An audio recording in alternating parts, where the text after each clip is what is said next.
Buonasera, vi do il benvenuto a tutte, tutti e tutto a questo evento speciale, all'evento speciale di questa sera, Caccia alle streghe, le politiche anti-LGBTQIA+, del gruppo di Visegrad. Aspetta un secondo che non è ancora andato, aspetta un attimo. Okay. Grazie per averci fatto questo.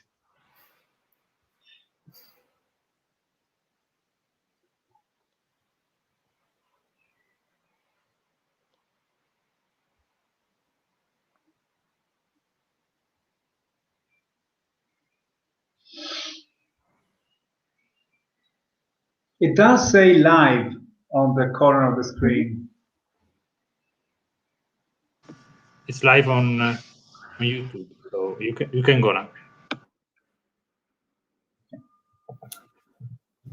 Buonasera, vi do il benvenuto a tutte, tutti e tutto a questo evento speciale, all'evento speciale di questa sera, a ridosso della giornata mondiale contro l'omolesbo bitransfobia, che fu lo scorso lunedì 17 maggio. Vi do il benvenuto a questo nostro evento Caccia alle streghe, le politiche anti-LGBTQIA+, del gruppo di Visegrad. I want to welcome also to our special guests of tonight, Magda, Viktória and Rémy. E vi ricordo solo due cose. La prima, ricordatevi che siamo un evento, siamo un Pride, una manifestazione autofinanziata, perciò troverete sotto il video il link di produzione di Albasso, sul quale potete farci donazioni per finanziare tutta questa manifestazione. E ricordarvi soltanto che dopo l'evento di questa sera, il prossimo appuntamento ce l'abbiamo prossimo giovedì 27 alle 6 di pomeriggio, con l'evento Identità alias, un diritto, non un privilegio, nel quale insieme a Erika Scarel, Giuki Gaudiusso e Aaron Zeriali ne parleremo sull'identità alias. Adesso vi lascio con i nostri ospiti e con Giulio Perossa che modererà l'incontro. Grazie Nacio. Ok, grazie Nacio. Adesso noi proseguiremo l'evento in inglese. Per chi avesse difficoltà a seguire, metteremo a disposizione un report alla fine tramite il nostro sito e i nostri canali. Quindi, welcome all of you here. Thanks for being here. It's been a long road to get to where we are today. Today we are here with Magda Dropek, who's hailing from Poland, Viktória Radványi from Budapest Pride in Hungary, and Rémy Bonny from Belgium. He's a political scientist and he's the president of Forbidden Color, the advocacy concern.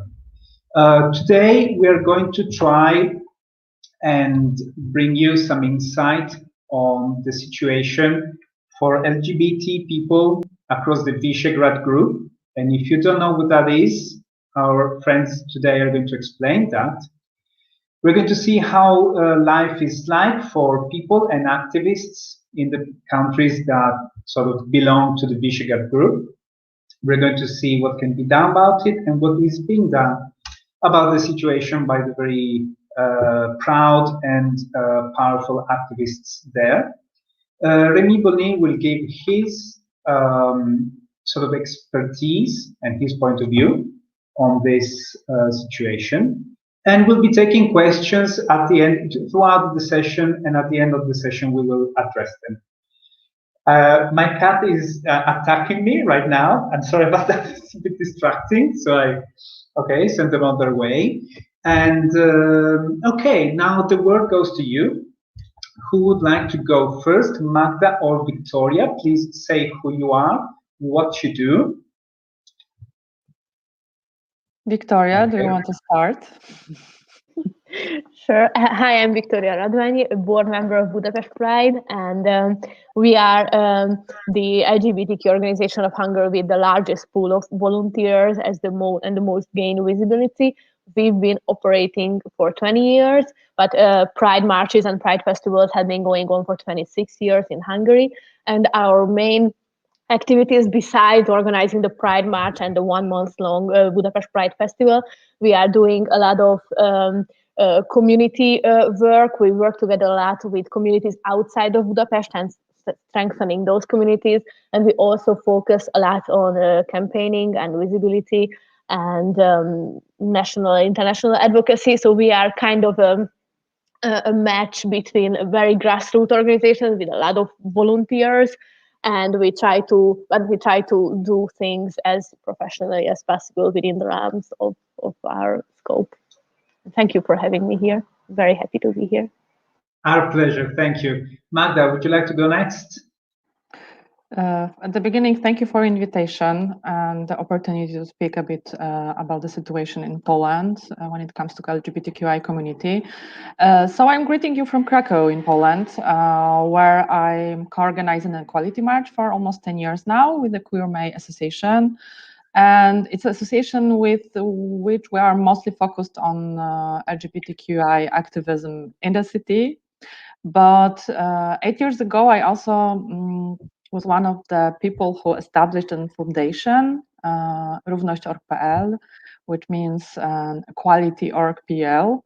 And with the foundation, we are mostly focused on the situation on empowering, strengthening LGBTQI communities in the smaller cities around the Krakow and in the southern part of Poland, which is quite conservative, about which I probably will tell you more later.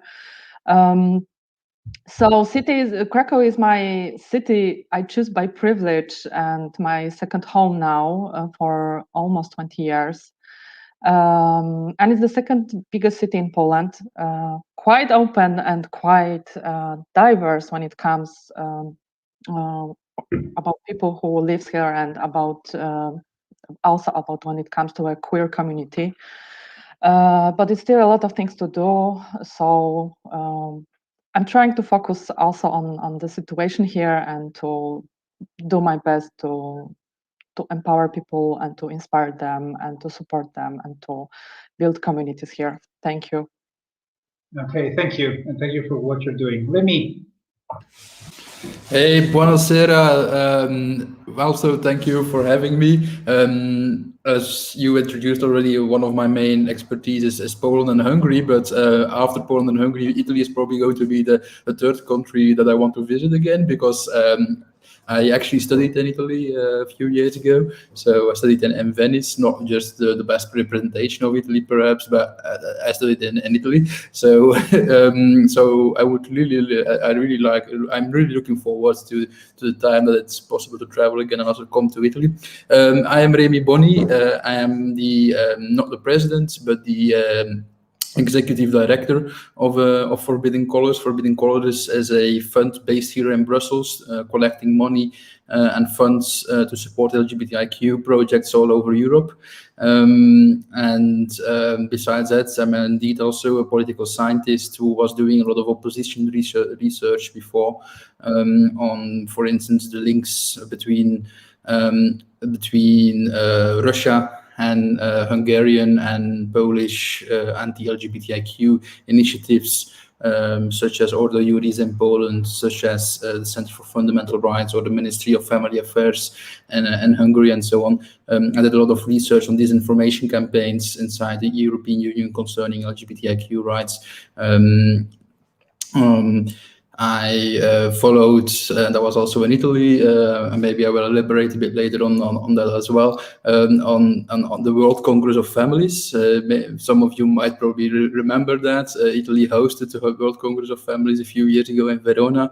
I visited the World Congress of Families back then. I was denied entry, of course. It's an ultra-conservative conference that hosts world leaders, conservative world leaders, to speak about abolishing abortion, about abolishing LGBTIQ rights. So and there has been also on Italy. I've been focusing quite a lot actually on the last years because of all the things that we've seen with Lega and Salvini. Okay, thanks for that introduction. Sorry about getting your job title wrong. I remember you were. So it's not bad for me. It's just bad for my president. So. I guess so. Yeah. Sorry about that. There is a lot of ground to cover. What you mentioned so far really rings a lot of bells. Let's try to slowly dive into the topics. I'm going to ask you all a little bit of a favor. Can you speak a little more slowly, like I'm doing now, because not everybody's fluent in English. So let's try to keep our word count, words per minute low, so everybody gets a chance to follow us. So continuing the round, the way we started, Viktória, would you like to go first and tell us a little bit what is going on in your country regarding LGBTQI plus people, and why is your work necessary? Why are you here today? So what is going on in Hungary right now? Give us an overview. Thank you. So LGBTQ rights-wise, since the change of the Soviet regime, Hungary has been on like a slowly, steadily improving path. There were like governments changing in every 8 years. So we had like a very well-looking pluralism. We had a lot of parties. There were a lot of coalition governments forming. So we were feeling kind of good about like, okay, this is like going to look like democracy, and this is gonna be fun for us. And right in the 90s, there were a lot of new LGBTQ NGOs formed. There was like a very, very vivid, like not just LGBTQ civil society members, but in other areas, like civil society emerged in this like, 90s optimism in the CE region. So we thought that, okay, this is gonna be good. In 2009, we got a registered partnership. In the early 2000s, we got a very good anti-discrimination law, which like specifies sexual orientation as gender identity, as these like protected characteristics you cannot discriminate against. So things were like looking fine. There weren't any laws granting legal gender recognition for transgender people, but there was a legal practice for doing it. So it was very, very bureaucratic and very, very like long, but transgender people could get their gender legally recognized. And in 2010, Viktor Orman got elected, and things have been going like very, very, very sideways since that. And homophobia and anti-LGBTQ politics like became something the government talks about at around 2015. And the important thing about Hungary is that the government's public discussion is always about election campaigning. So how the government brings on issues and how they define issues is always about winning the next election and the next election and the next election. And there was a very, very big anti-refugee and anti-migrant campaign between 2015 and 18. You probably heard about it because there was like very, very violently xenophobic billboards all around the country. And about like horrendously racist things. And during that campaign, there was already a homophobic undertone. And it was not in the main focus of the governmental agenda, but it was like in the background and in the government-owned tabloids. And they were like spreading these anti-LGBTQ messages. And the full-on hate mongering started in 2019. And we suspect that, in 2019, they were already preparing for the 2022 elections. And, the government needs an enemy. They always need a new enemy because it is very easy to divert voters' attention from real issues like living wages and healthcare and education, which are, because if they are real problems, they're quite hard to fix. But if you come up with an imaginary problem, you can control the narrative all the way because the problem is not real. So again, like refugees coming to Hungary, it was of course a thing to deal with, but the dangers the government talked about were not real. And again, now that they have been doing their full-blown, very, very aggressive anti-LGBTI campaign, there is not a real threat to Hungarian society, but that's why they are so good at controlling the narrative, because they came up with the problem itself. So the hate mongering started in 2019 with people like the Speaker of the Assembly telling that adopting gay parents are like pedophiles. So this were like things that we thought a few years ago that nobody would dare to say it in the parliament, not even the Speaker of Assembly, who's like the most important person in the parliament besides the Prime Minister. And in 2020, when the COVID hit Hungary, things just went crazy.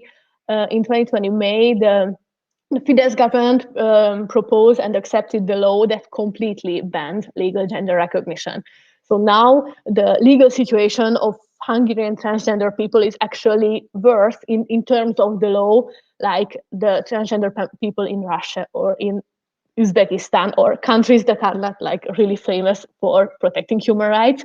But even in these countries, you have some form of legal gender recognition. Now we have none. It's just off the table altogether. And a few months later, during the second wave of the corona, when demonstrations were already like banned, and you could only express your political views in like a very, very, very like narrowed way, the government de facto banned adoption for gay and lesbian people. Before this law was passed, Hungarian gay and lesbian people couldn't adopt together. So only one parent could be the legal parent of the child. But that was a possibility, and nobody made it a secret that they live in a same-sex relationship, because when you apply for adoption, they do a lot of like research about you. So of course you're gonna be upfront about it. But now, if you want to adopt as a single parent, different rules apply to you, and there is one person who decides if you can adopt or not, and that person is Katalin Novák, who is the Minister for Family Affairs, who is like the face of the anti-LGBTI campaign and the leader of the homophobic campaign of the Hungarian government. So that is a de facto ban on adoption. And the third legal setback that happened only in 2020, this was only 1 year, it happened very, very rapidly, and it was very unexpected, was that they closed down the Equal Treatment Authority, which was the only public body that was working very independently and was very, very consequent and very professional in protecting LGBTQ rights in terms of workplace discrimination and other forms of discrimination. So I think I wrap it up here, and we will circle back to certain topics you want to talk about more, but the past year was very, very heartbreaking for us, and now the legal situation is like in the Soviet era. It got really, really bad really, really quickly. Okay, thanks for this very comprehensive yet very grim picture that you painted. I have to say that I saw an article you wrote online, and this resonates with what you were saying there. As far as I can understand, after the fall of communism, from your words, Hungary went through an initial improvement phase. You spoke about the 90s and early noughties with good legislation, sort of blooming LGBT groups and maybe also countercultural groups. But then in 2010, Orban came to power, things started going downhill from there. And now the political scene is dominated by what I would call opportunism. So chasing the next big vote winner thing, be it migrants. And we've all seen very, very unsettling scenes from Hungary, from the border, and with very violent repression and pushback of migrants there. And then LGBT people absolutely were next on the list, and they're still on the list when it comes to pandering to right-wing voters. I'm going to ask you, but this is the next question, so start thinking about this, you ask me later. What damage is this kind of opportunism doing to society? Because I understand it's very good for when you go to the polls, if you're the winning party or the ruling party, but what is it doing to society? And I'm going to move on now to Magda next. I've been to Poland many times. I've even been to a sort of LGBT office in Warsaw because I had some time on my hands. and just Googled it, and I went straight in. There was a girl there, very young, like 18, but absolutely politically perfectly motivated. She knew everything. She knew about the States. She knew about Europe. So I have a very small but very good opinion of LGBT activists in Poland. So Magda, paint us a picture of the political situation in Poland, please. I think that when it comes to hate, like process which happened in Hungary is very similar to the one which happened in Poland. So probably you will find some similarities in my story. And we had the same, that in '89, in the 90s and the beginning of 20s, let's say that a lot of LGBTQI groups happened, organizations, and a lot of hope when it comes to change. But we have to remember that everything what is happening now haven't started in 2015. It happened earlier because the previous government was too afraid to make any changes when it comes to situation of LGBTQI communities. And we have to remember that when it comes, for example, to Hungary, we are still in a worse position when, for example, of the situation of LGBTQI and same-sex couples, because in Poland we don't have equal marriage, we don't have civil partnerships, we don't have Gender Recognition Act, and the process in which transgender people have to came through to have a transition is really terrific, because very often they have to sue their own parents to change, for example, the documents. We don't have penalization of hate crimes in the penal code, and the only thing we have and it's because of the European Union, is protection in a labor law when it comes to sexual orientation. And of course, we have like Article 32 in our constitution, which said that no one can be discriminated in a public life and everything, or political life. So for many years, LGBTQI communities, initiatives, organizations were raising our voice and to remind our agenda. But of course, it's my opinion, but it's like a cowardly politicians who are afraid of Catholic Church, who are afraid of society, which in their projection is homophobic. I believe that it's not true. So they are afraid to change everything. So when the 2015 came and Law and Justice Party, the one which is now in power in Poland, also like they won the campaign on the fear against the refugees, but we are in a situation that we don't have refugees in Poland.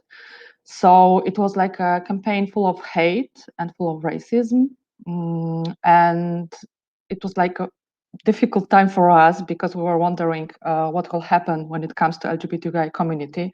But I think that no one imagined what will happen in 2019. And again, it was a campaign. So because of 2015, their hate spreading campaign gave them the winning. So again, they built their campaign of hate, but this time against the LGBTQI community.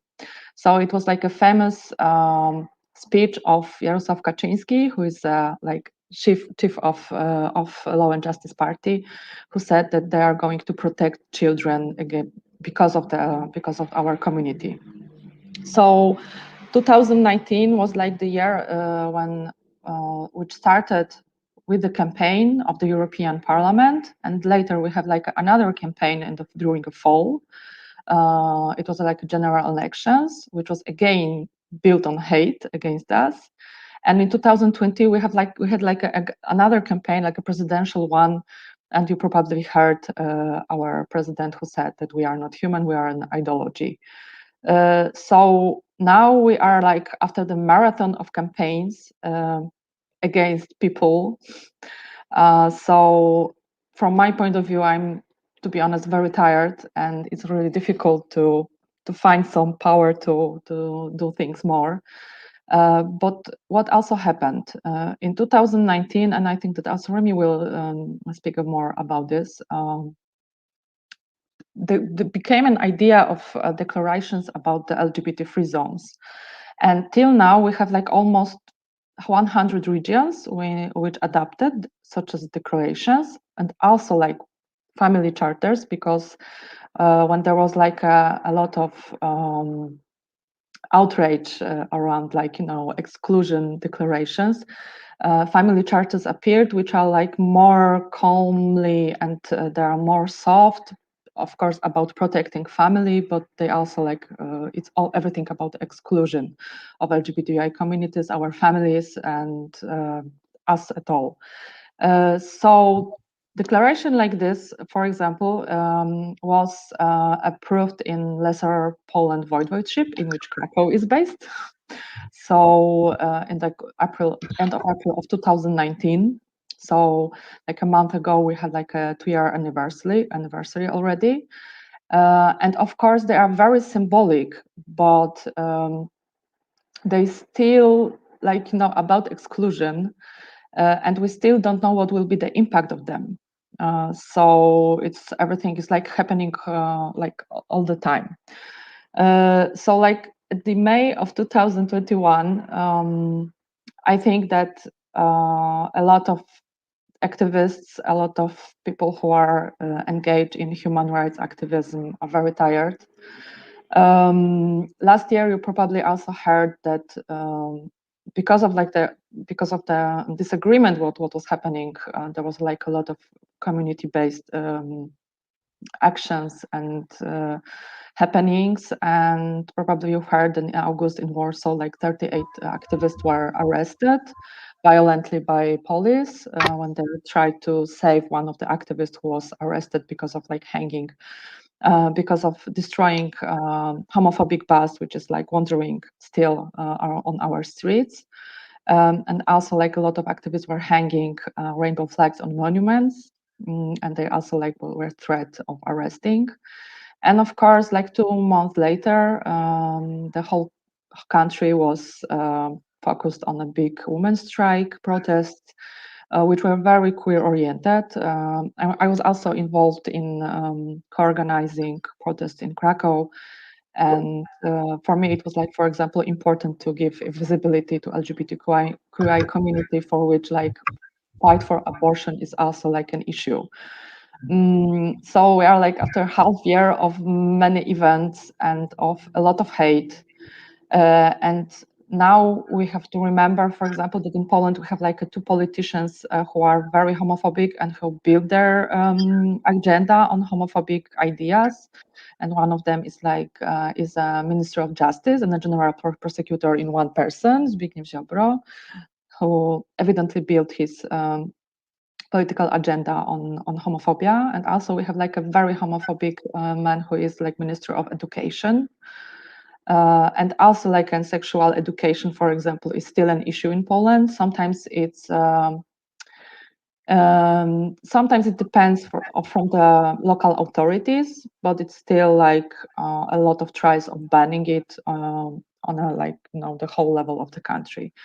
And we know that it's really important when it comes to, for example, our youth and their, you know, mental feels and how they are in all the situation. Okay, thanks Magda for that. Again, a very valuable insight inside a country which is quite famous because Poland is in the news all the time, at least in Italy. Italian newspapers usually don't look abroad that much. Bad news only make it to the first page if they're really bad.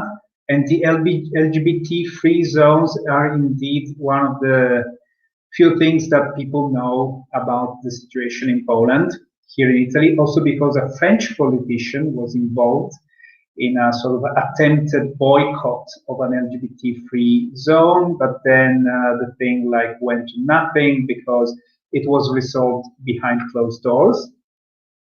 So a lot to unpack there. Also, of course, the Catholic Church, very powerful in Poland. Everybody knows that. We had a Polish Pope for many, many years who was the phase of the last century in many ways. And I'm sorry to say that all of this is impacting the youth in Poland, but it does make sense, because even though these opportunist politicians do symbolic acts, as you said, many of the deliberations they take have a lot of symbolic effect rather than a legal effect. They also do legislation with an homophobic intent, but many of these acts are symbolic, and of course they affect people's LGBT people's well-being, especially if they're young. So Rémy, you have of course you know these countries very well. You've traveled to Poland and to Hungary extensively, I understand. Would you like to give us your point of view? Yes, of course. Thank you very much. What Magda was also saying in the beginning is that there are a lot of similarities between what we've seen in Poland and in Hungary happening at the same time. But at the same time, while there is a lot of similarities, there is also quite a lot of differences, in my opinion, between the two. Because yes, they do copy-paste each other's homophobic and transphobic campaigns, but they more or less do it because of other reasons sometimes, I believe.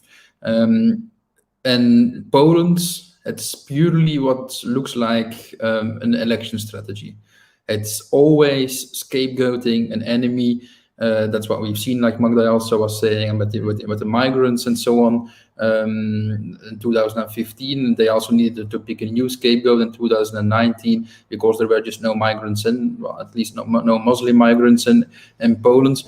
So they needed to pick a new scapegoat, and they picked the LGBTIQ community just because the LGBTIQ community is a very, very visible minority in Poland. So from an election strategical point of view, it was very wise for the Law and Justice Party, who gets most of their votes from the countryside in Poland, which is a very conservative countryside still, where the Catholic Church, as we've been discussing before already, is very powerful still. So if they want to secure these votes, of course, focusing on a visible minority which is being attacked all the time by the Catholic Church, especially in a country like Poland, was a very, very wise idea. So what we've seen over the last 2 years is basically purely scapegoating a minority for electoral reasons.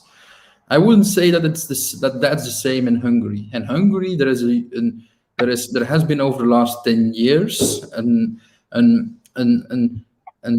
legal backlash as well, because in Poland there is just no protection at all anyway for LGBTIQ people, and in Hungary at least there was, but we didn't see yet, and my answer is very important there.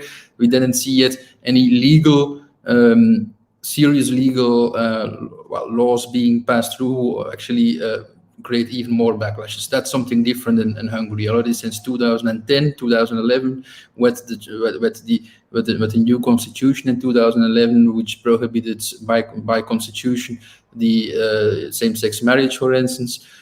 We've seen several legal attempts to create backlashes on LGBTQ rights. So there is a real reason there, and the reason behind that is that already since 2010, the idea of Viktor Orman was to create an autocracy, was to dismantle the democracy, and he's doing it in a very, very smart way. He's doing it in very small steps.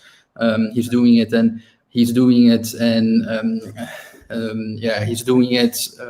very, very wisely in general, taking very small steps. And then for 1 year he attacks LGBTQ people, then a year later he attacks Roma people, then a year later he attacks the press, then another year later he attacks academics and so on. He's always taking very small steps to basically dismantle every democratic institution. That's less in Poland, I would say. In Poland, what Kaczynski is trying is also to dismantle democracy, but he's just stupid, in my opinion. He's not doing it in the same wise way as Viktor Orban has been doing it over the last 10 years. because Kaczynski is literally shooting all around him all the time to everything that flies around. And LGBTQ people tend to fly around quite a lot, which is a good thing in my opinion in Poland. So yeah, that's the main reason actually why in Poland LGBTQ people have been scapegoated. So there is a slightly different reason why Poland and Hungary are doing it, but of course there are a lot of similarities. And I don't know, maybe you will come back later to that, the European perspective on these issues. But we know that there are especially over the last 5 years, again, since PIS and Law and Justice is in Poland, that's the Polish and Zbigniew Ziobro, namely the Justice Minister of Poland, does meet a lot with his Hungarian counterparts, and they do discuss anti-LGBTQ matters. Again, I was referring to that conference before on the World Congress of Families. We know that Judith Varga, Katalin Nowak, Zbigniew Ziobro, and many other Polish policymakers also attend conferences of the World Congress of Families, where they do meet with each other, where they do discuss anti-LGBTQ measures. So there has been quite a lot of cooperation there as well, of course.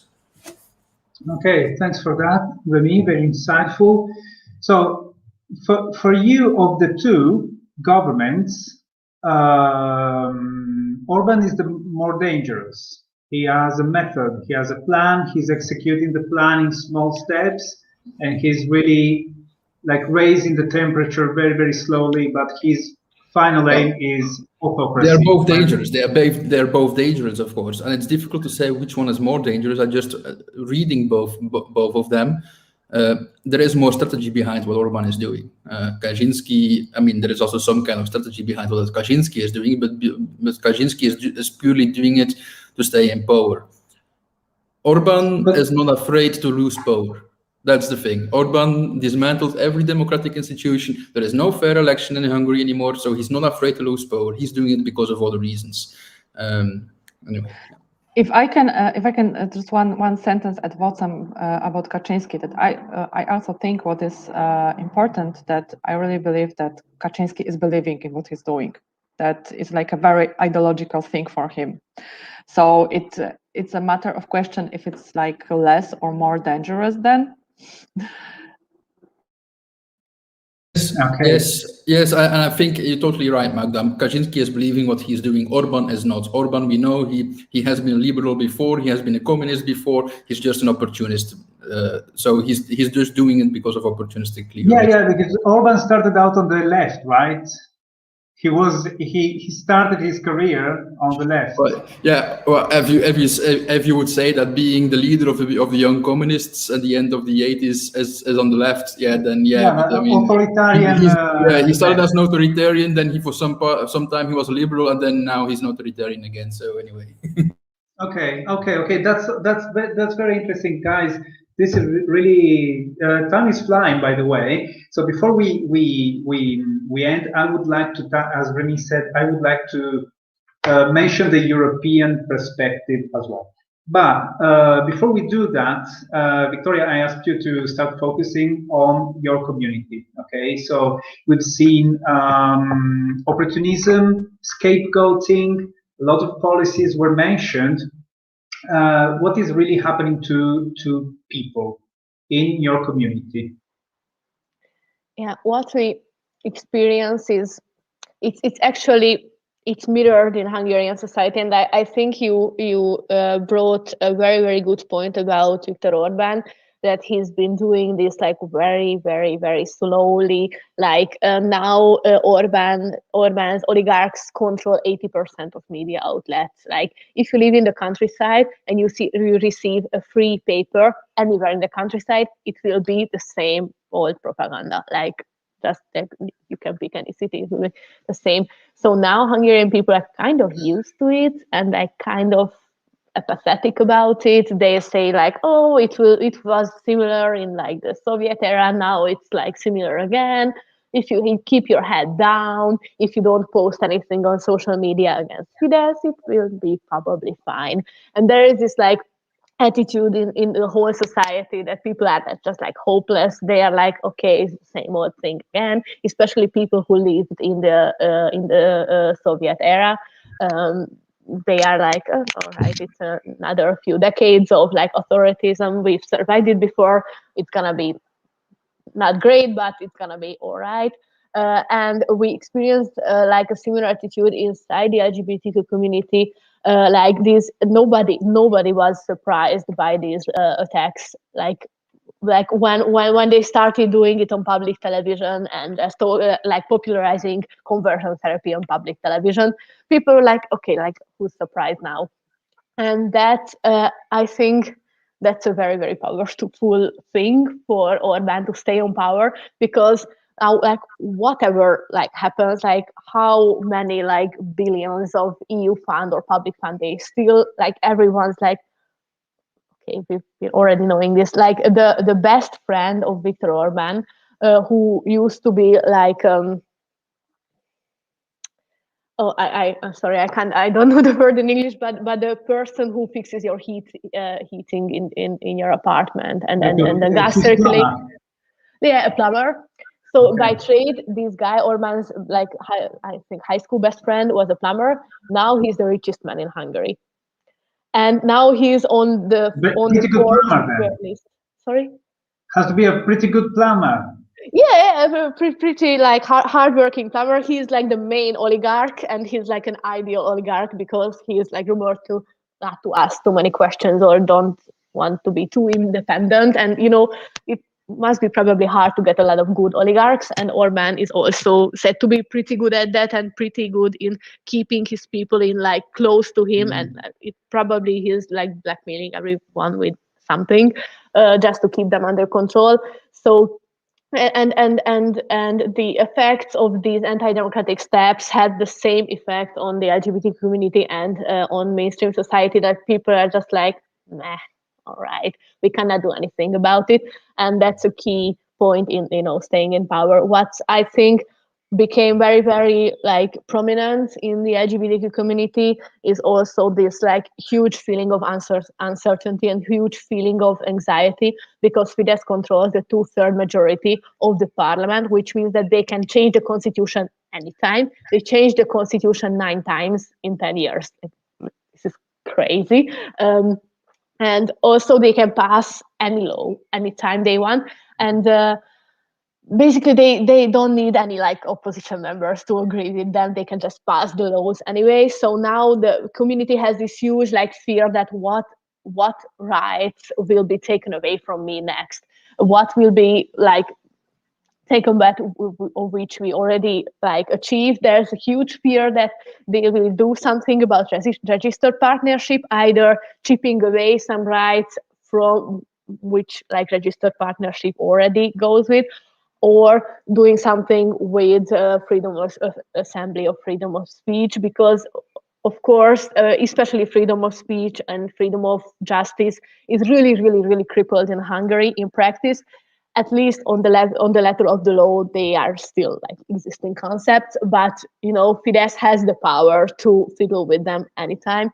And another aspect that these pieces of legislation came the worst time because COVID-19 already had a very, very damaging impact on the LGBTI community.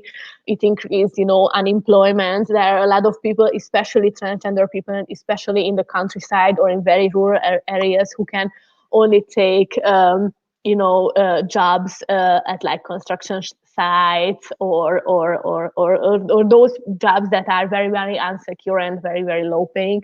And now, especially with legal gender recognition being banned, these communities became even more vulnerable, and the gaps between different classes and different groups of Hungarian society are just widened by a lot.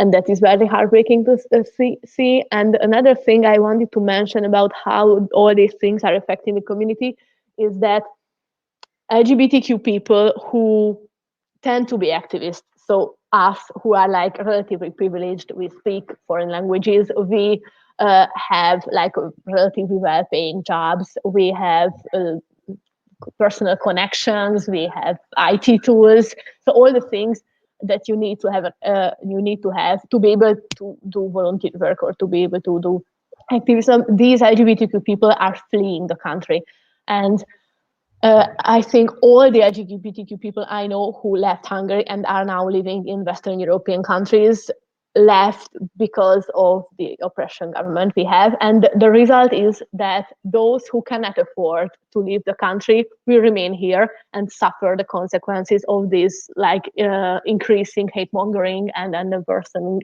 situation of rule of law and democracy in Hungary. They will stay here, and those who can afford to leave, they will leave because they cannot bear it anymore. So there will be a big lack of capacity and knowledge in terms of advocacy and representation and so on. That is also very, very concerning for us. Okay, thanks for that, Viktória.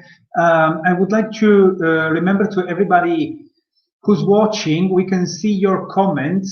If you're watching on YouTube or on Facebook, we can see your comments. So if you would like to ask any questions to our speakers, our guests today, please take a chance, because they are really, this is a unique chance to get a direct insight from Poland, from Hungary, and from Rémy Bonny, from his expertise. So don't be afraid, ask away, and we will choose your questions and we will ask them to our guests later. So thank you, Viktória, for this. So you talked about autocracy, resignation, hopelessness, LGBT people being oppressed and having to not flee, but definitely leave the country. Something they call rainbow drain, or some such nonsense when magazines mention it. And autocracy, all of this sounds very resonant to the Soviet era. And so I'm going to move on to Magda now. Poland, of course, had a dramatic moment of freedom from the Soviet past. Poland more or less led the way to the when it came to the going over the Soviet regime in the Eastern Europe. Can you tell us a little bit about what effect institutional homophobia and legislation is having at the grassroots level, at the people's level?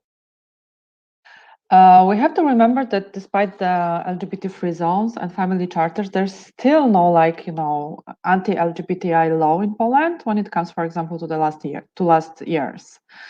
So it's very interesting. There is Zbigniew Ziobro, about who I already told you, our Ministry of Justice, and the General Prosecutor is having all the time ideas what to do to oppress us more, but there are still projects. But of course, it's in my opinion, it's also a strategy of draining us out from the energy, because we are still in the standby situation of waiting what will happen next, and there's no day without any an LGBTQI related newses. And the new ideas about how to show us that we are not the part of society. And of course, it also connected with the fact that everything what we do in the last 2 years is action reaction. So it's really difficult, for example, for organizations like mine to make some activism built on strategy, or to trying to move forward our agenda. And everything I told you at the beginning, that all the things which are really important. So it's a very specific situation, I think. And of course, what is important for me as an activist and also an LGBTQI person is hope. And I'm trying to look at everything what is happening in Poland, also an opportunity to for a change. And for example, what Viktória said when it comes to society, I told you already that I think that politicians, even from the center and even a bit to the left, they very often they have a projection that Polish society is homophobic, especially when it comes to the smaller city. We were meeting with the communities there and like doing things with them. And I don't believe it's true. That I believe that Polish society is far more open when it comes, for example, for the LGBTQI people, and very often it's like the matter of not knowing anyone or like having like a possibility to meet someone to speak. So it's like rather lack of knowledge. But so about society and what I see, for example, in the last 2 years, that in the last 5-6 years, to be honest, because we have to remember that in 2016 we have like a big black protest also when there was like an idea of banning and penalizing abortion. Later there were also like a lot of protests and rallies in defense of independent judiciary, which is also like a very important topic for LGBTQI people in a country when you don't have rights. Very often like the courts are the last call for us. So for me it was like some kind of wake-up call for the civil society, and I think that, for example, the ally movement rose a lot. So this is the hope I see in everything bad which is happening. So it's still like so it's also like having like allies around you. It's important when you are like in the standby situation of something finally will happen. Some kind of anti-LGBTQI law will be. They will try to implement it, for example. So there are, of course, like tries. But they're more like connected with the far right and pro-life movements about which Rémy I know a lot. Like for example, like banning marches, or like some kind of like Russian like banning of LGBTQI propaganda. But I think that Law and Justice is not like courage enough to try to pass it. And I think that because of the European Union, they know that it might be a problem. So it's like still a situation of threatening us. So yeah, but what also like around the topic of hope, that thanks to everything which is happening, for example, when we look at Lesser Poland and Krakow, for example, that I think that it's really important to focus also on the local authorities and our like local, our regions. That very often like even local politicians who are like also afraid of implement something more around like equality policies or like more diversity policies, they are becoming more and more courage about this. And it happened in Krakow, for example. As I told you already, this is like the second biggest city, very historically diverse also. But with a president who was afraid of changes and who was like I think that also afraid of Catholic Church, which is Krakow is also like a city of John Paul II,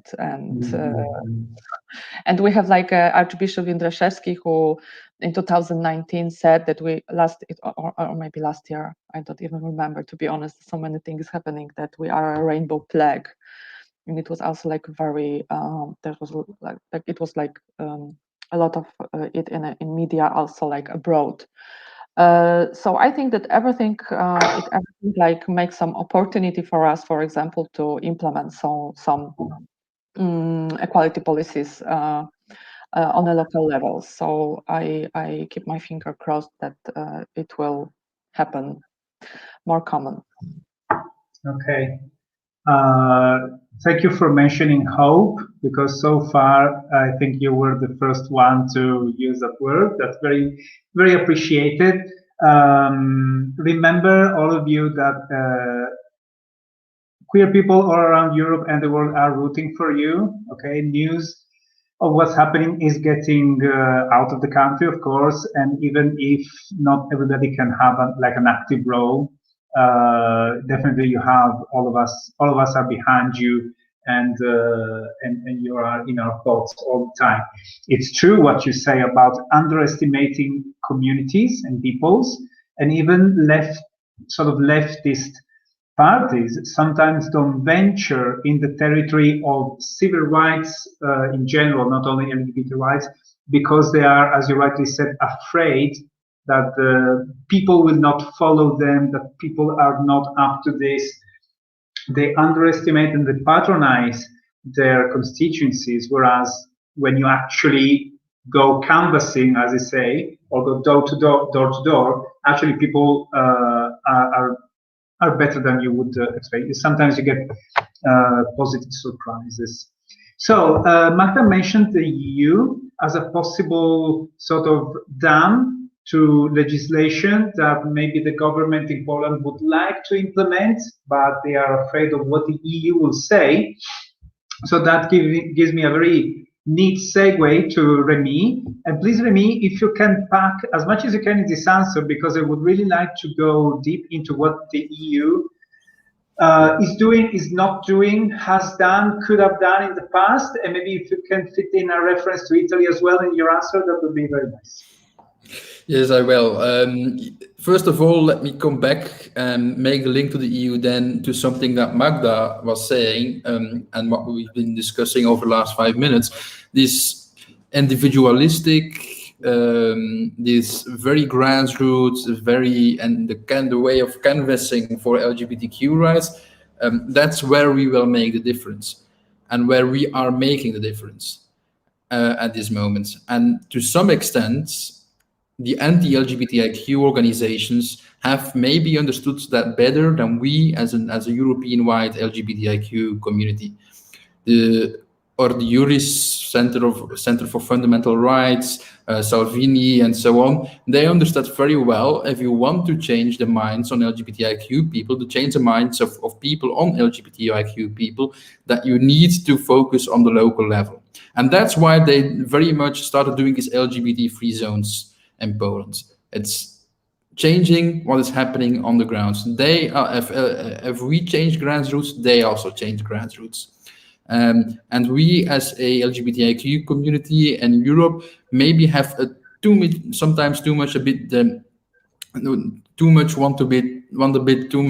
work on a transnational, international level, too much on a national level. No, change is happening on the ground, and that's what we've seen with the LGBT-free zones, and that's why we, for instance, at Forbidden Colors, have been supporting projects in Poland, just as the LGBT-friendly school ranking, the Mapa Równości, and Poland, because you can only change when you are working grassroots, and you change the minds of people when you talk with them, not when you have nice television campaigns and those kind of things. So that's also the first consideration I want to make about the EU. The EU can do a lot, but does the EU have to do a lot? Because in the end, the change has to come from the activists on the ground. And I do believe that the EU has a huge role, because why does the EU exist otherwise? If they cannot stand up for LGBTQ rights, but the real change will come from people like Viktória, and Magda, from the people who are fighting on the ground. And then, on a second layer, you have, of course, the EU who has to defend LGBTQ rights and all their member states, and that's where we see that it's very much failing at the moment.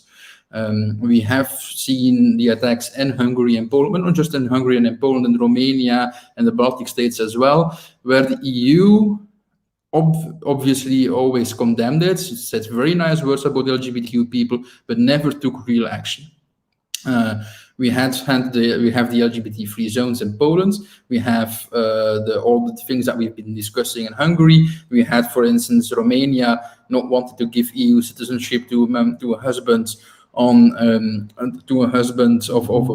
Romanian citizen, all actually infringements of EU law. So that's actually all basis for the EU, the European Commission, to take action against this country, to start an infringement procedure against this country, to take away funding, to take away the voting rights of Poland in the European Council and so on, and to take whatever sanctions are necessary, but they are just not doing it. And then you, of course, ask yourself the question, why are you not doing it? It's not that the European Commission is a conservative commission. It's the most progressive commission probably that we had since ever. But as I said before, it's not going beyond the nice words. They had launched an LGBTIQ equality strategy. If you read the strategy, it's a very nice strategy, but in the end, nothing will change, because everything that is written in there basically needs unanimity in the European Council. Unanimity means that Poland and Hungary will vote against it, so that nothing will change. So yes, a lot of nice words, nothing changes. And then you have a few things where they can take actions by the infringement procedure, where they can actually sanction Poland and Hungary, and then they are not doing it. And then if we talk with people in the Commission, if we talk with people behind the scenes, it becomes very clear to us that there is a certain economic consideration behind it. It is Poland and Hungary, the Polish and Hungarian governments, giving tax cuts to mainly German companies, who can do whatever they want in Hungary, and then the deal is basically that as long as they get the tax cuts, also the European Commission has to shut their mouths on what is happening in Hungary, or at least not do any actions. That's the deal that we all know about here in Brussels. It's public secret here. And yeah, it's Germany who is running. Ursula von der Leyen is running the European Commission at the moment. So as long as Germany has so much power inside the European Commission, I don't believe anything will happen. So unfortunately, it's a very sad sign that the European Union does not stand up for their own values. And in my opinion, what is happening at this moment is even a bigger threat to the very existence of the European Union than for instance, Brexit.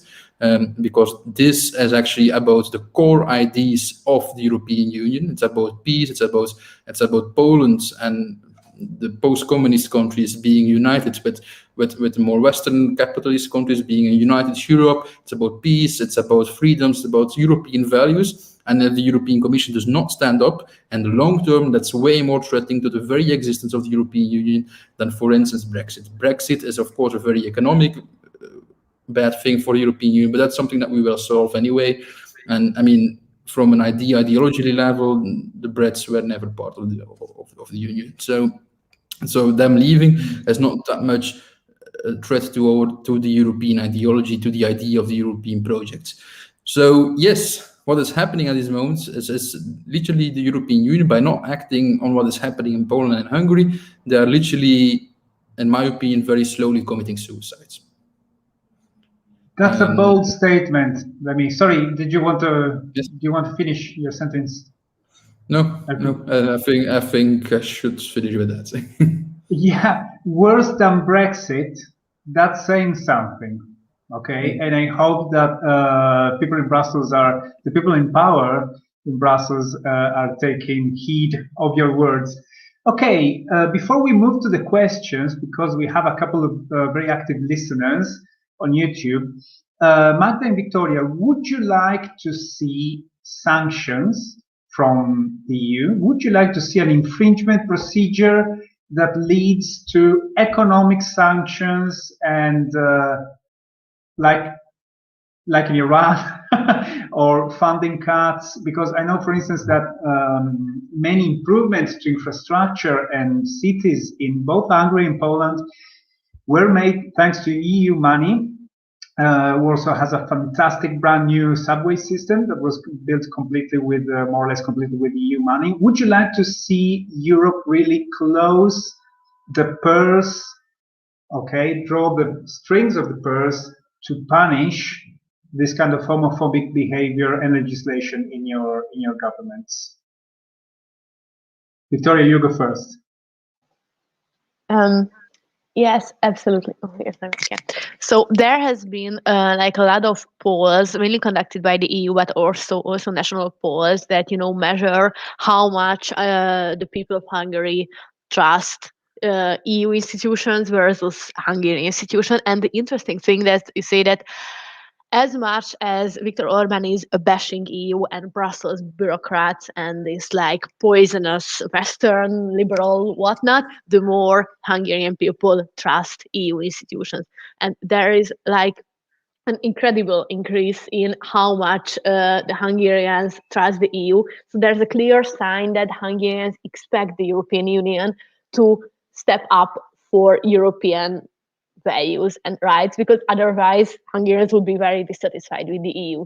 So I think there's a clear sign that Hungarians have big expectations towards EU institutions. They consider EU institutions far more independent and fair than Hungarian institutions.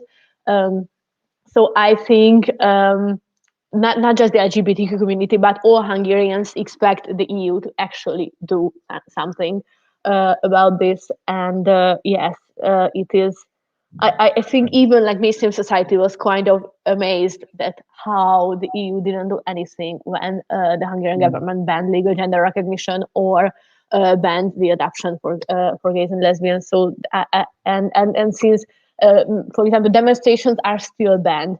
Since I think November, demonstration has been banned altogether. Now you can even go to restaurants and go to the cinema, and a lot of like cultural institutions are open in Hungary, but demonstrations are still banned. And I think a lot of Hungarians are looking to the EU to do the things that they basically promised us that they will do when Hungary joined the European Union in 2004. So yes. Okay. I think the EU should definitely step up. Okay, good. Very clear answer. Magda, what do you say? I don't know. It will be like interesting for Viktória, but even now we have like a big discussion in Poland around the recovery fund, the COVID-19 fund, and one of the arguments for the opposition is that the same thing will happen in Poland, which happened in Hungary. That Orban used the European funds money to gain support for the people. So and it's like very important to be aware about how the funds are going to be spent. So like Hungary argument is like all the time in the public discussion, and I'm not a big fan of, for example, and I say it aloud like since the last year, of like taking back the money, for example, like punishing other regions who, for example, declare themselves as LGBT-free zones. And for example, what is important for me that like the next round of European funds will be like very strongly connected with anti-discrimination rules and like the condition of the rule of law and human rights. So I think that it's more important. And what we see in Poland, that there are already like regions which are trying to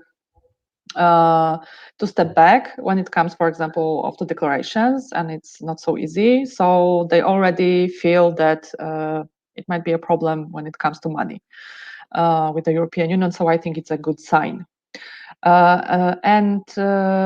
Yes, I think that infringement procedure is important, and that European Union must be more vocal when it comes to defending values.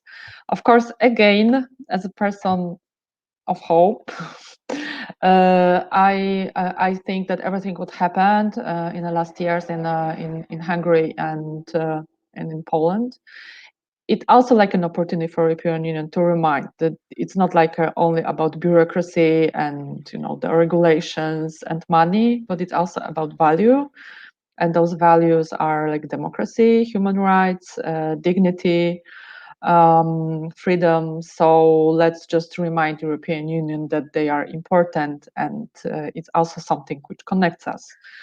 So yeah, I think that European Union should be more vocal and also step up when it comes to countries like Poland and Hungary.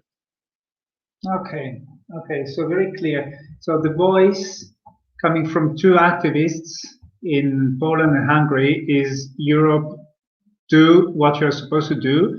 As Rémy correctly said, many of the pieces of legislations that Hungary and Poland have passed are already in breach of the treatises. So there is already grounds for whatever procedure the EU should take, infringement, sanctions, withdrawal of funds. or at least let's take the opportunity of this big recovery fund, which is the largest sort of financial operation of this kind in history, maybe, to subject it to or make it conditional upon the approval of anti-discrimination laws and make that stick, make that a real thing. There is really a lot of stuff we could go. Rémy, would you like to? I saw you were sort of wanted to say something. Just very quickly again there, and I agree, of course, we need to have rule of law conditionality, we need to have conditionality on minority rights and so on, and that's the way forward. But you know, and that's what we've seen with the European Council decisions of December, the multi-annual financial framework, where they were actually trying to introduce a rule of law conditionality, is that the member states have. Yeah, that there is no rule of law conditionality. Yes, there is a little article and the conclusions, but nothing will change. It will take many years. Hungary and Poland will go to the Court of Justice to fight against this, and then the Court of Justice is going to take 2-3 years to have a ruling on it. And 2 or 3 years later, we have new elections in Poland. Not in Poland, but in Hungary. So that means that there is no threat to what Viktor Orman is doing at least until 2020. 2027. So yeah, from the EU side, don't expect too much, to be honest. Nothing will happen. The rule of law conditionality, it's not going to come. Even if it comes, it's going to take years. At least Orban is going to be able to re-elect himself. The change has to come from within. And it's a very sad note, but change has to come from the member states, from the local activists. And I do believe, and I have the same hope like Magda. If I see the protests that are happening in Poland on abortion, even also I visited several pride parades in Poland already. It's very heartwarming to see that so many young people are standing up for their rights, and I think what is happening in Poland is actually a huge opportunity also for the LGBTQ community, or for progressives in general, actually, because it creates an atmosphere of change, and an atmosphere of change that we've never seen before. There has never been a member state, never been a country in the world where there has been so much, where the LGBTQ community has been so much in the middle of the political debate for many years. And yes, it's very bad if you hear your president, if you're 14, 15 years old and discovering your gender identity and your sexuality, and you hear your own president saying that you are an ideology, you're not even a human. That's a very bad thing. But it gives, from a broader point of view, it gives something that we need to fight against, and something that we will overthrow. And I'm sure at some point that we, both in Hungary and in Poland, that the LGBTQ community is going to win. I'm sure of that. What we've seen of last months is actually very heartwarming, the protests and in Poland. Indeed. Thanks for that. Let's go to Q&A now. We have quite an active listener or watcher, how do you call it, on YouTube. M. Arambassi is asking, how is the political opposition to these sort of things going? Is there at least someone in the higher-ups who actually speaks against this? Magda, I think you mentioned allies, the movement of allies. I think the person is trying to ask if you have allies in the government, or if the opposition is any use in your countries.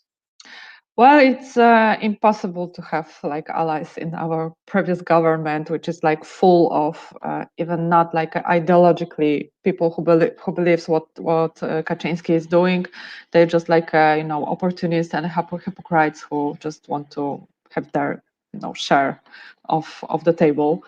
But I can connect with the fact what I said about the local authorities, that sometimes I think that, for example, like presidents of the cities are just like more and more stand up for the human rights. And of course, when it comes to opposition, it's still like an issue. I myself engaging a bit politically on a local level with the Spring Party run by Robert Biedroń, who is like openly gay politician. So for me, it was like a story of also like of trying to be a part of change. So like, yeah, we have like a leftist coalition, which is like our allies, I think, and people who trying to protect us and be vocal about what is happening, and also like having the in the program like being open about LGBTQI issues and so on. But it's still like a third force, political force in Poland, so it's still not enough.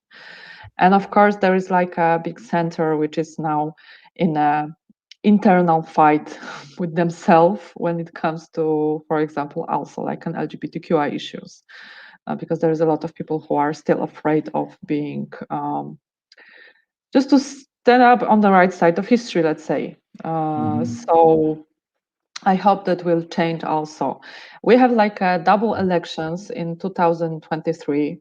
Of course, like it might happen that there will be like a sooner elections, but now because of the governmental coalition is quite also like with the internal fight. So probably Kaczynski won't make this happen to have like a sooner elections. So we have like a local elections and general elections. So we still have like 2 years of like, you know, spreading a good word and a progressive ideas, and just to speak with people and build communities, and, you know, focused on solidarity, of hope also, and of like supporting each other. And it's what we are trying to do in Krakow also, and in the southern part of Poland. And I think that it's like the factor for a change. So despite the people we have like on the left side of our political scene, it's still like an issue for many politicians. And of course, what also happened that there are more and more celebrities in Poland also who are like last year especially stood up for the LGBTQI rights. So I think that it's also like an important thing that there are more and more like, you know, people who have their followers and are like quite popular, that they are also like vocal when it comes to LGBTQI community. Okay, Viktória, any allies in power? Yes, so the interesting thing is that now the Hungarian opposition, most of the Hungarian opposition are forming a big coalition, and they agreed to do primary elections, which they tried to do it in 2018, but it just went crazy and they couldn't pull it off. But now these opposition voters were really dissatisfied with the opposition not being able to form this coalition. But we are having these primary elections in September. It little bit depends on the COVID situation, but it will be in September. And the six largest opposition parties agreed that whoever wins this primary election in each electoral district, they will like all stand behind that that person. So we hope that we can bring LGBTQ issues forward in terms of these primary elections, and we try to discuss with these opposition parties to be committed to the LGBTQ issues. And the fortunate thing is that so in this 6-party coalition, 5 are liberal or leftist or green parties who were like more or less already like joining the pride marches and I don't know, making social media posts on Idaho and things like that. So I think we have a lot of potential partners in that area.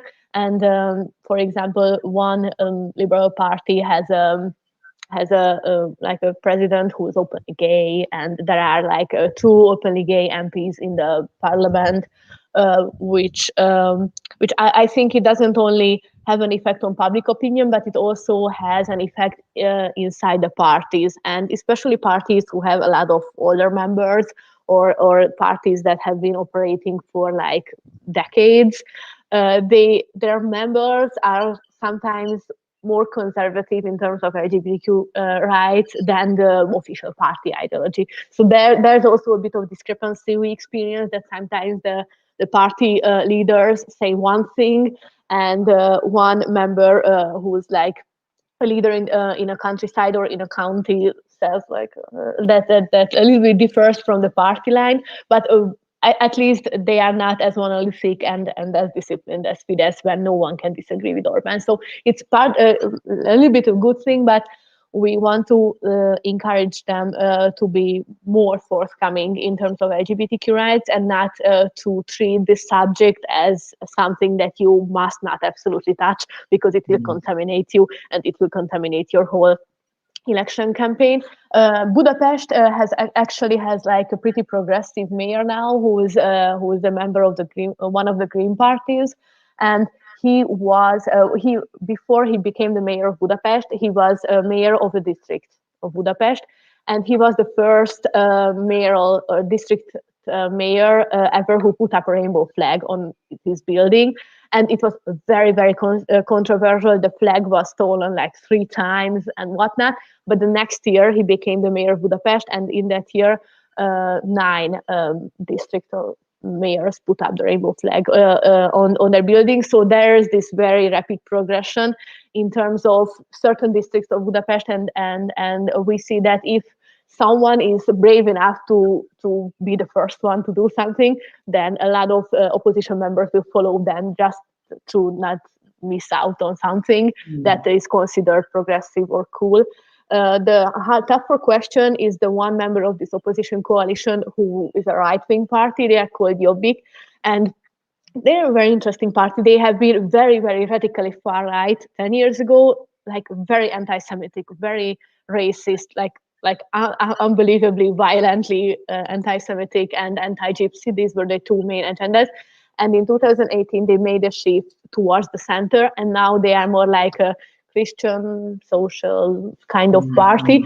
But their leader has still made a very strong stance that what was his quote just a few weeks ago? He said that he will never support that a child has 3 dads, which is, of course, like a populist statement, because it is not an option in Hungary to anyone to have 3 parents. So, but and we tried to negotiate with them before this statement was made, and actually they made a commitment on the level of anti-discrimination, and I think that's the base level to which a lot of different political parties could be brought on board to agree on anti-discrimination. But like a week later, he made this public comment in the biggest newspaper. So if this party gets a lot of votes in the primaries, I think that can be worrisome. But all in all, if there are a lot of pollsters who says that this 6-party coalition has finally a real chance in defeating Orban next year in 2022 April, and I think there's a lot of hope building up in the Hungarian LGBTQ community that this could mean a real big change for us. Indeed. It sounds like a mixed bag, but it's really something to look forward to in 2022, because if this coalition really has the chance to make a dent into this sort of small steps approach to autocracy, that would be extremely interesting from abroad as well, because all around Europe we're all following the developments in Hungary with a very worried eye. So we have reached the 1.5-hour mark. Time has really flown. You've been great. I mean, this chat has been really informative. Personally, I feel that we could do 2 more hours, because the more you were speaking, the more I wanted to ask you questions, because we touched on migrants as well, which is a hot topic in our region where we live. We are right at the top of the Balkan route. So we have daily arrivals of migrants who cross the border on foot whenever the weather is good enough for them to do so. So that's an issue in Hungary as well. We touched upon hope, which is always good. Magda gave us a couple of pointers there. Rémy, of course, thank you for your very detailed analysis. And sometimes it's good to look at reality in a very sort of no-nonsense way. And you very clearly said that no help is forthcoming from the EU. If you're hoping that the EU will make the help, monetary help from the Recovery Fund conditional to the rule of law, that's you're barking up the wrong tree. You have to make a difference at the grassroots level. Very good about the mayor who had the guts to put up the rainbow flag, and he didn't lose votes for that, maybe even gained some votes there. So all good. A lot of topics were covered. I'm going to come at you with the last question right now, and which is more centered upon ourselves as activists and people in Italy and abroad. What would you like to see us doing to support your cause in your countries? Victoria, would you like to go first, or Magda? Yeah, sure. What I think is a really important subject, and it's a little bit circles back to European politics, is that the European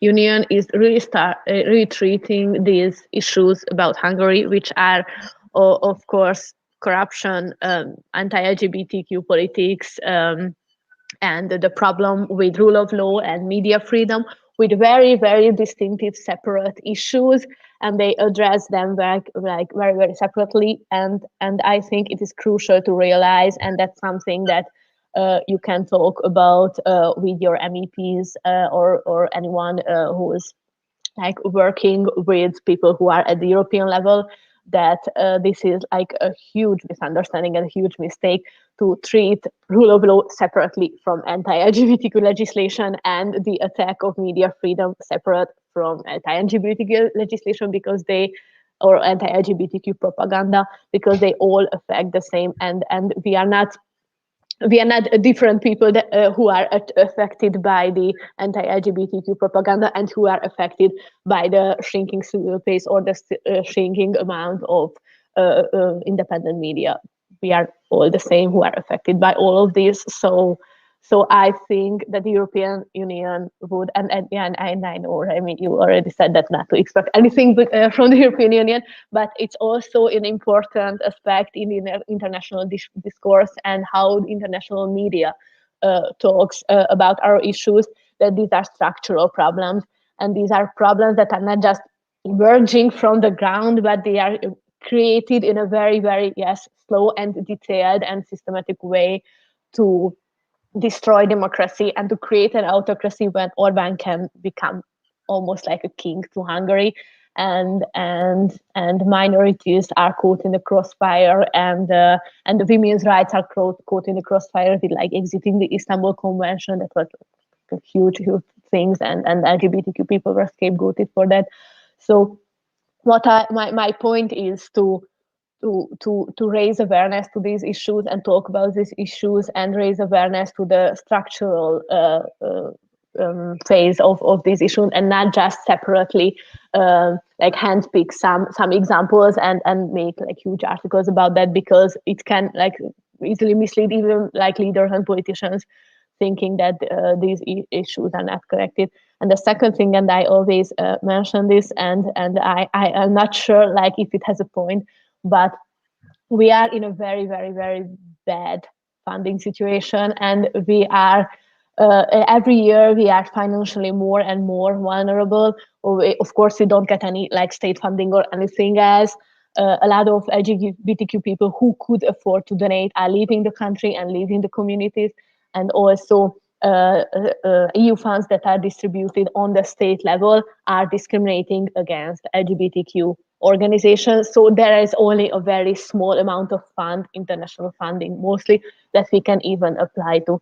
So if you can like afford to donate to Budapest Pride or any of LGBTQ organizations in Hungary or Poland, I think that is a really big step, and a really big help, even if you're talking about like €5 a month or €10 a month. That already makes a big difference.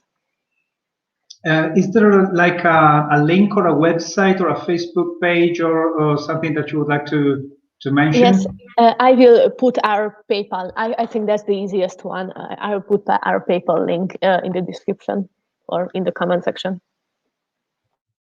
Okay, thanks for that, Magda. I can only strengthen the voice of Viktória, especially that's right about funding, because we are like we don't have like a public funding for many years now in Poland when it comes to LGBTQI issues. And what I can add, be aware and be vocal and use social media platform when something is happening, because very often for us here it's like the fact that we feel that we are not left behind, which is very important. When something wrong is happening, try to interest your politicians or institutions, because every like even letter of support, I think it's also like a very strong, even if it's on a symbolic way, it's like a strong statement, and I know that community needs also that. And on a very practical level, I just thought about something that last year there was like a lot of initiatives about breaking or cut off ties when it comes for the partnership cities between, for example, Western countries and countries in Poland, that they are very often like some kind of sister twin cities and so on. And I was very negative when it comes for cutting off everything and like, destroying the partnerships, because for me, and I was very criticized for it, because for me, it's like more the matter of cooperation and possibility to help each other and support each other. So for example, if you live somewhere, let's check if there is some kind of, Polish or Hungarian cities, which are like a sister cities to your place, and maybe try to reach some kind of LGBTQI organizations there. And I think that beautiful things might happen, because we already tried it in Krakow, and I think it's very important. And when it comes to smaller cities, it's very important also for the local governments and authorities, because they want to show that they are not like homophobic people, for example. So it's like a very practical idea I just came up. So yeah, thank you. Thank you. Rémy, what can common people do across Europe to influence this? I think Vicky and Magda basically said everything I want that they needed to say. So whatever. I just want to use the 1 or 2 minutes that we have left to also emphasize again about what Vicky was saying. The attacks on LGBTQ people, it's not. This is not purely about attacks on LGBTQ people. It's not because they hate the gays. It's not because they hate trans people. It's because they want to destabilize democracy. And I want to promote a little bit of my own research now, and say that we can see that very much in the way that, for instance, Russia is supporting disinformation campaigns on LGBTQ rights in Europe. Both Ordo Juris, the Polish anti-LGBTQ organization, and Katalin Novak, the Hungarian Minister of Family Affairs, are in regular contact with the Russian organization called the Russian Institute for Strategic Studies, an institute which is officially called a presidential think tank in Russia, a think tank supported and financed by the Kremlin. And that's where Polish organizations and Hungarian ministers are in contact with to discuss anti-LGBTQ and anti-woman matters.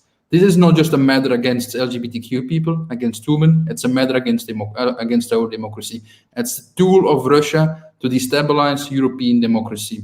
And the Hungarians and the Polish are just being agents of that. They are really being the Trojan horse of Russia inside Europe, and we should never allow that.